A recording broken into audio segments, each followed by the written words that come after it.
प्यारे बच्चों, पिछली कक्षा में हमने संबंध एवं फलन से संबंधित कुछ महत्वपूर्ण संबंधों को पढ़ा था।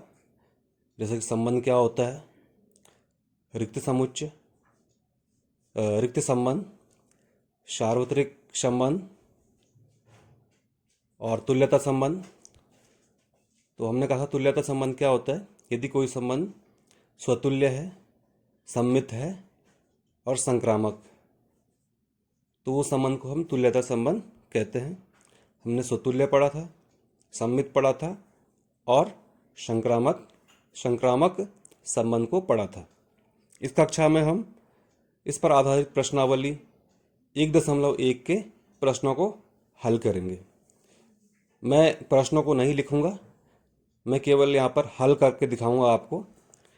यदि आपके पास किताब नहीं है तो इसका आप देख सकते हैं, अभी किताब का ही वो पन्ना रखा है जिसमें प्रश्न आप देख सकते हैं। तो प्रश्न आप यहाँ पर से नोट कर सकते हैं और अब हम प्रश्नों को हल करेंगे। तो पहला प्रश्न बोल रहा है, निर्धारित कीजिए कि क्या निम्नलिखित संबंधों में से प्रत्येक स्वतुल्य, सम्मित तथा संक्रामक है। तो पहले का पहला पार्ट है, इसमें ये बोल रहा है समुच्चय ए बराबर। अब आपने प्रश्न देख लिया, अब इनको हल करेंगे इसको।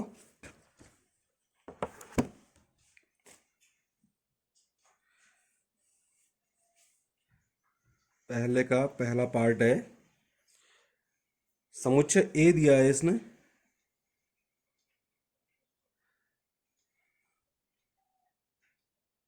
एक, दो, तीन और इसी प्रकार से आगे भी होगा। और यह है 13, 14 तक, अर्थात 1, 2, 3, 4, 5, 6, 7, 8, 9, 10, 11, 12, 13, 14 तक। इसमें कोई संबंध आर है। आर को इस प्रकार से डिफाइन किया गया है कि आर बराबर, ये इसने इस गुण विधि से लिखा है इसको, आर बराबर एक्स वाई इस प्रकार है कि 3x माइनस वाई बराबर 0। हमारे पास प्रश्न है कि हमें बताना है कि यह सम्मित है, स्वतुल्य है, सम्मित है और संक्रामक है या नहीं है। और प्रश्न है कि समुच्चय ए दिया है हमारे पास, ए बराबर समुच्चय 1, 2, 3, इस तरह से ये 13, 14 तक है। और इस पर कोई संबंध आर परिभाषित है, अर्थात एक्स और वाई किसके मेंबर है, एक ही मेंबर है, एक ही अवयव हैं। और आर बराबर है क्रमित युग्म एक्स वाई इस प्रकार है कि 3x माइनस वाई बराबर 0। तो हम यहाँ पर देखेंगे एक्स और वाई के क्योंकि मैंने कहा कि एक्स और वाई दोनों ही क्या है, एक ही अवयव है, अर्थात एक्स के संभावित मान क्या हो सकते हैं। इस आर में जो हमारे पास संबंध आर है, इसमें एक्स और वाई के संभावित मान, तो हम लिखते हैं एक्स कॉमा वाई के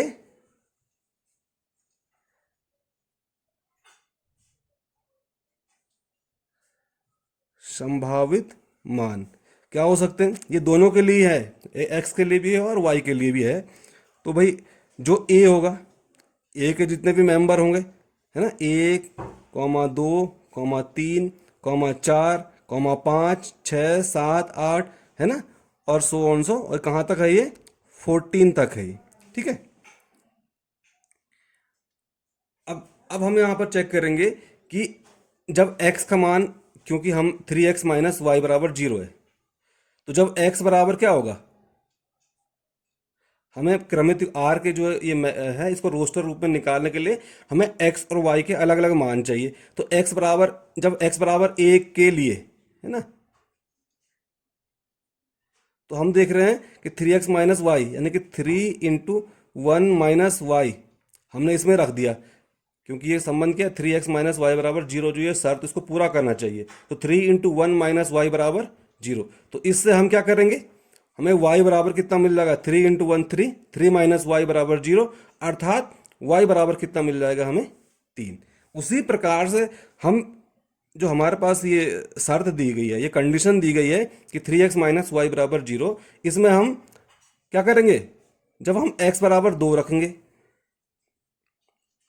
ठीक है, तो हम देखेंगे कि क्योंकि y का मान कितना आ जाएगा, यानी कि 3 दूनी, हम यहाँ पर आप देखेंगे 3 × 2 यानी कि 6, 6 minus y equal to zero, अर्थात y बराबर कितना आ जाएगा 6, है ना। x बराबर 3 के लिए y बराबर कितना आ जाएगा, हम फिर सेम 3 × 3 यानी कि 9, 9 minus y equal to zero, अर्थात y बराबर 9 आ जाएगा। और x बराबर 4 के लिए कितना आ जाएगा, तो 3 × 4 12, 12 minus y equal to zero, अर्थात y बराबर कितना आ जाएगा 12। अब यहाँ पर ठीक है, x बराबर 5, क्योंकि भाई x का मान क्या हो सकता है, 1 2 3 4 5 6 7 8, कुछ भी हो सकता है। तो x बराबर 5 के लिए y बराबर कितना हो जाएगा, y बराबर हो जाएगा 3 × 5 = 15 में से 15 minus y equal to zero, अर्थात y बराबर 15 आ जाएगा। लेकिन हम यहाँ पर देख रहे हैं कि y का मान जो है, y भी इसका मेंबर है, y भी क्या है, a का ही सदस्य है, a का अवयव है, समुच्चय a का अवयव है। और समुच्चय a बराबर क्या है, 1 2 3 से 13 14, अर्थात समुच्चय a में जो सबसे बड़ा सदस्य है वो 14 है, लेकिन यहाँ पर क्या है 15 आ गया, अर्थात y बराबर 15 तो हो ही नहीं सकता, अर्थात जो हमारे पास ये वाला कंडीशन है ये जो है हो ही नहीं सकता है ना, y बराबर 15 हो ही नहीं सकता। इसका मतलब हम x बराबर 5 नहीं ले सकते, अर्थात हम लिखेंगे कि जो कि संभव नहीं है, जो कि संभव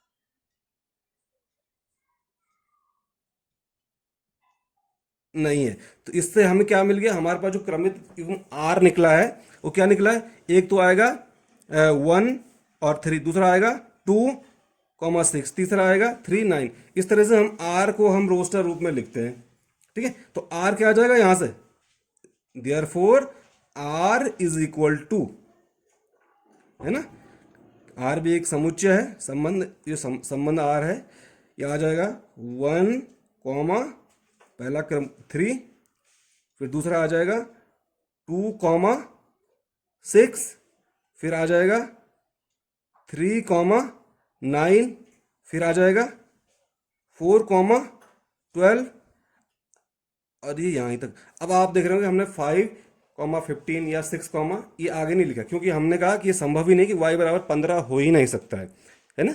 y का अधिकतम मान कितना होगा, 14 हो सकता था, लेकिन ये कंडीशन हमारे सिर्फ यहीं तक फुलफिल कर रही है।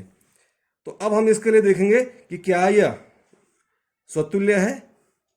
तो हम, आप जैसा, आप स्वतुल्य की परिभाषा से आपको पता ही है, हमने पढ़ा था कि यदि कोई समुच्चय ए के लिए, है ना, ए बिलोंग्स टू या एक्स बिलोंग्स टू ए, तो क्या होना चाहिए, x x also belongs to A. तो यहाँ पर हम देख रहे हैं, क्या देख रहे हैं, यहाँ पर कहीं पर भी 1 1 या 2 2 या 3 3 4 4 जो है आर के मेंबर नहीं है। तो निश्चित रूप से परिभाषा से हम देख सकते हैं कि आर क्या है, स्वतुल्य नहीं है। हम इसलिए हम बोलेंगे चूंकि 1, 1 does not belongs to R, है ना, तो हम लिखेंगे देयर फोर आर, आर मतलब संबंध आर, है ना, और आर रिलेशन का जो है ना पहला वर्ड है, पहला लेटर है आर, उसी से हमने सिंबल दिया है संबंध को। आर क्या है, स्वतुल्य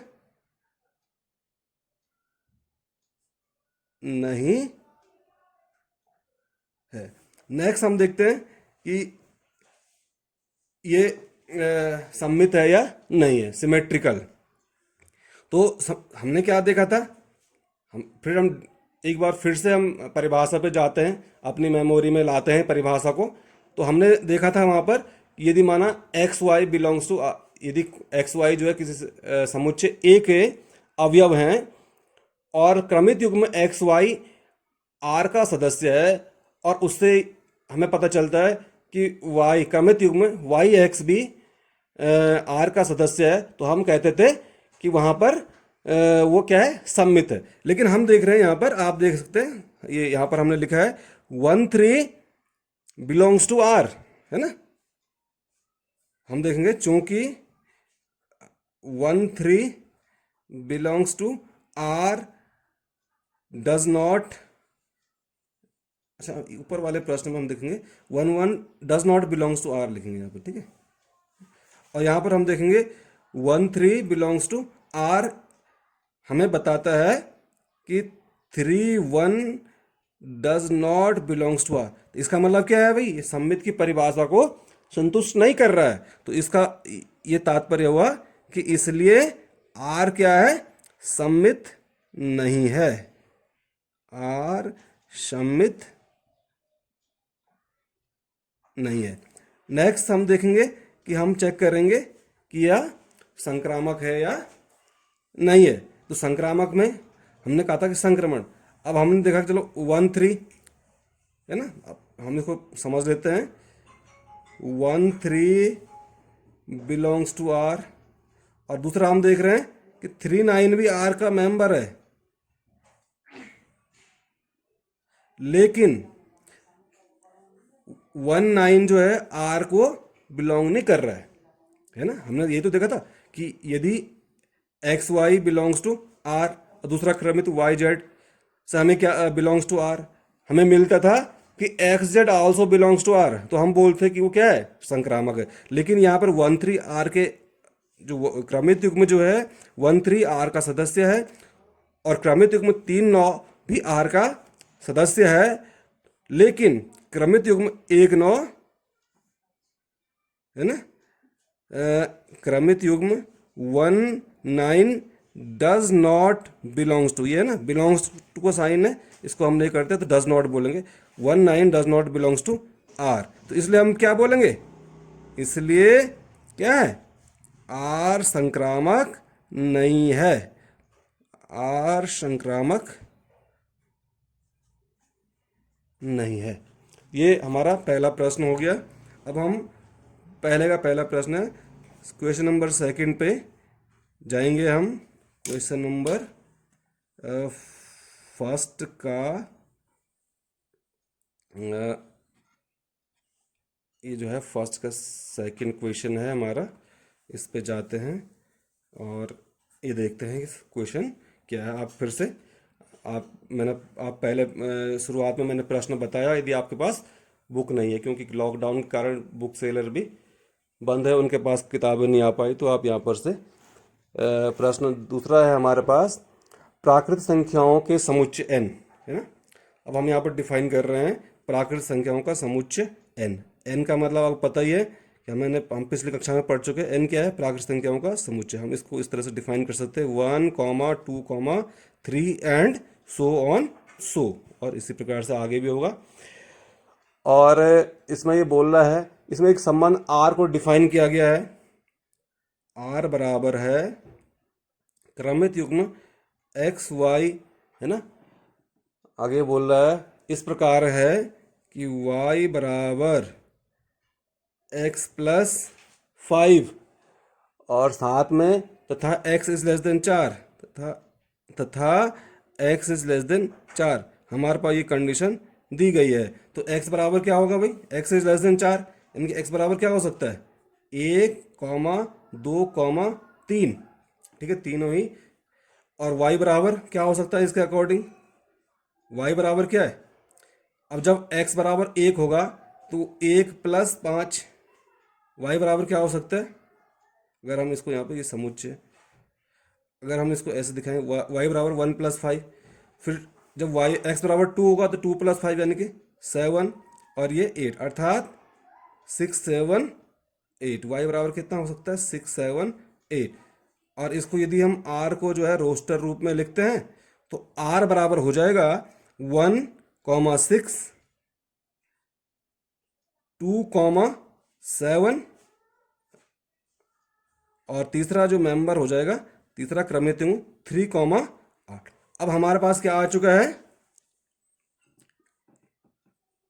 संबंध r हमने रोस्टर रूप में लिख दिया, और हम साफ साफ देख सकते हैं कि r ना तो स्वतुल्य है, ना ही सम्मित है, और ना ही परिभाषा से हम लिखेंगे स्पष्ट है,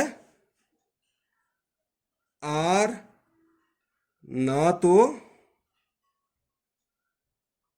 स्वतुल्य है, ना सममित है, और ना ही संक्रामक है। तो सिंपल सी बात है, यदि हमने स्वतुल्य, सम्मित और संक्रामक की डेफिनेशन को, परिभाषा को ढंग से समझ लिया है, तो हम इस प्रश्न को आसानी से कर सकते हैं। ये प्रश्न आपकी परीक्षा में लगभग 2 नंबर, और थोड़ा अगर डिफ़िकल्टी लेवल ज़्यादा होगा तो ये 4 नंबर में भी आ सकता है। अब हम पहले का तीसरा पार्ट करते हैं। थोड़ा लाइन खींच लेता हूँ।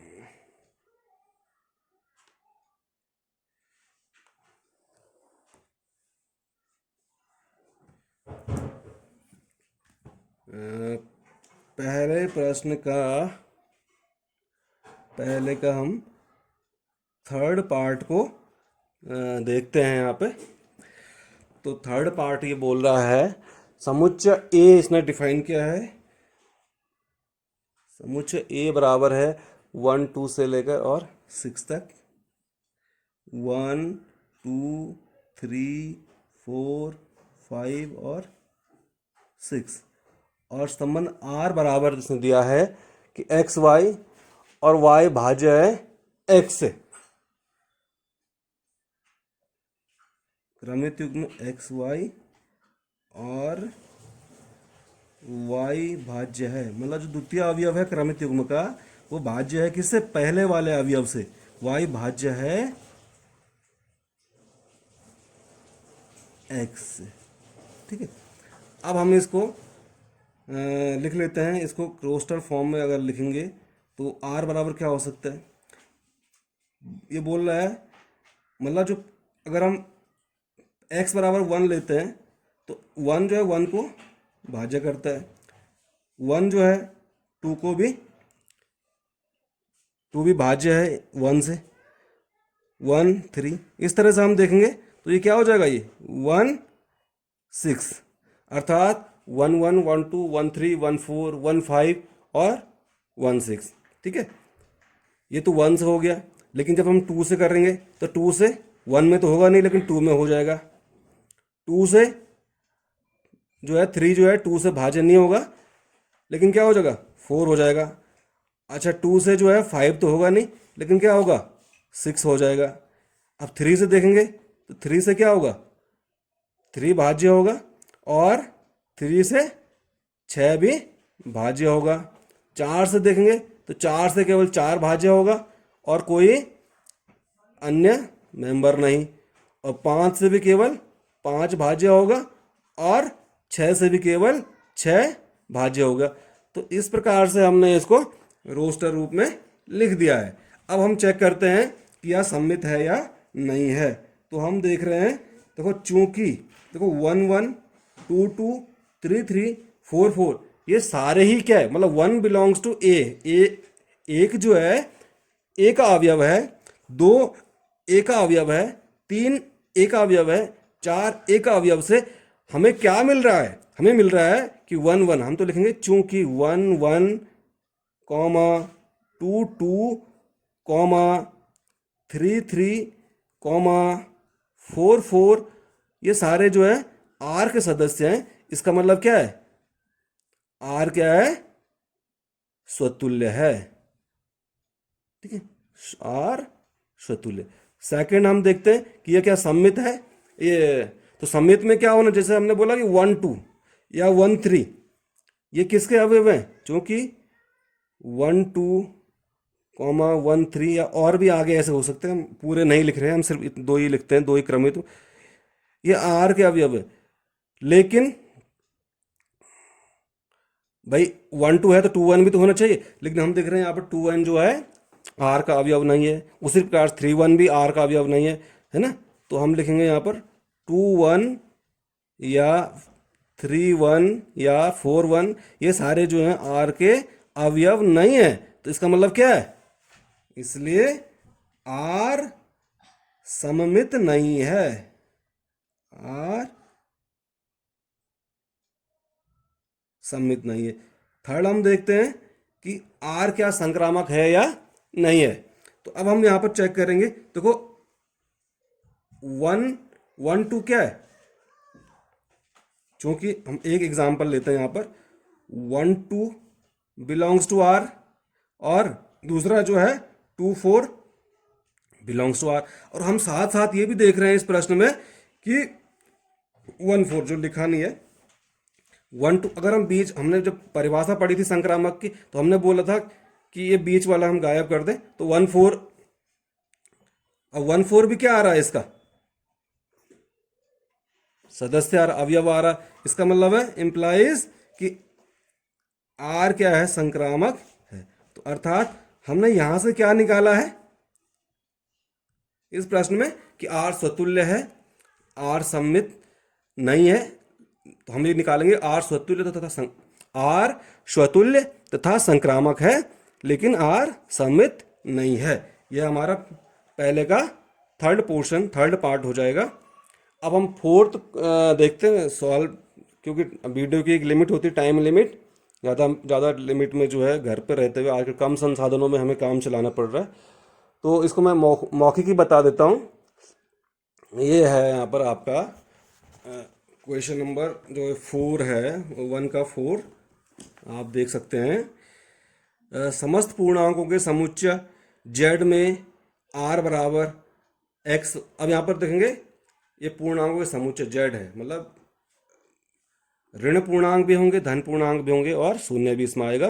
और r बराबर है एक्स वाई, इस प्रकार से कि x माइनस वाई एक पूर्णांक है। तो भाई जब पूर्णांक से पूर्णांक घटाएंगे तो क्या होगा, हमेशा एक पूर्णांक ही आएगा। मतलब 1, अगर हम 1 - 1 कर लें तो भी क्या आएगा, पूर्णांक आ गया। इसका मतलब ये स्वतुल्य हो जाएगा। 2 - 2 पूर्णांक आ गया, 3 - 3 0, वो भी एक पूर्णांक है। तो हमेशा एक पूर्णांक आ रहा है, तो ये क्या होगा, एक स्वतुल्य है। अब हम देखते हैं कि संक्रामक है या नहीं है। तो अगर हम 1 - 2 निकालें, -1, वो भी एक पूर्णांक है, और 2 - 1 निकालें, वो भी एक पूर्णांक है। तो इसका मतलब ये क्या है, सम्मित भी। अब हम संक्रामक देखते हैं भाई, 1 2 बिलोंग्स टू 1 - 2 भी -1 एक पूर्णांक है, और 2 - 4 -2 भी एक पूर्णांक है। अब हम देखते हैं 1 - 4 ये -3, वो भी एक पूर्णांक है, अर्थात ये संक्रामक भी है। तो अर्थात ये क्या है, आर स्वतुल्य। मतलब पहले के फोर्थ वाले में आर स्वतुल्य, सम्मित तथा संक्रामक है। अब हम पहले के फिफ्थ पे जाते हैं। इसके भी 5 पार्ट बने हुए हैं, और ये बोला किसी विशेष समय पर किसी नगर के निवासियों के समुच्चय में निम्नलिखित संबंध आर। ये बोल रहा आर बराबर एक्स वाई इस प्रकार है, एक्स तथा वाई एक स्थान पर कार्य करते हैं। निश्चित रूप से यह स्वतुल्य, सम्मित तथा संक्रामक है, जैसे कि हमने फोर्थ वाला पार्ट किया था। बी है आर बराबर एक्स वाई, एक्स तथा वाई एक ही मोहल्ले में रहते हैं, बिल्कुल ये भी क्या होगा, स्वतुल्य, सम्मित तथा संक्रामक होगा। थर्ड है एक्स वाई से ठीक 7 सेंटीमीटर लंबा है। तो हम देखेंगे न या ना तो स्वतुल्य होगा, ना सम्मित होगा, और ना ही संक्रामक होगा। ये आप जैसे हमने ये पहला प्रश्न किया था, पहले दूसरे प्रश्न की थे, इसी प्रकार का है ये। आर बराबर एक्स वाई की पत्नी है, बिल्कुल ये भी स्वतुल्य नहीं है। कोई व्यक्ति स्वयं की पत्नी नहीं हो सकता है ना। और कोई यदि पत्नी है तो वो पत्नी का उल्टा पत्नी नहीं होता है, यानी कि सम्मित भी नहीं है। और ये बिल्कुल ये जो है क्या है, ये संक्रामक भी नहीं है। एक्स वाई के पिता ये भी स्वतुल्य, सम्मित और संक्रामक भी नहीं है। ये हमारा पहला प्रश्न हो गया, प्रश्नावली 1.1 का। यदि आपको जो है ये प्रश्न आप चाहते हैं फिर भी समझ में नहीं आते हैं, ये फिफ्थ से लेकर फोर्थ और फिफ्थ वाला, तो आप मुझे बता सकते हैं, और मैं इसको फिर से वीडियो बना के आपको फिर सेंड करूँगा। आज के लिए ही इतना, धन्यवाद।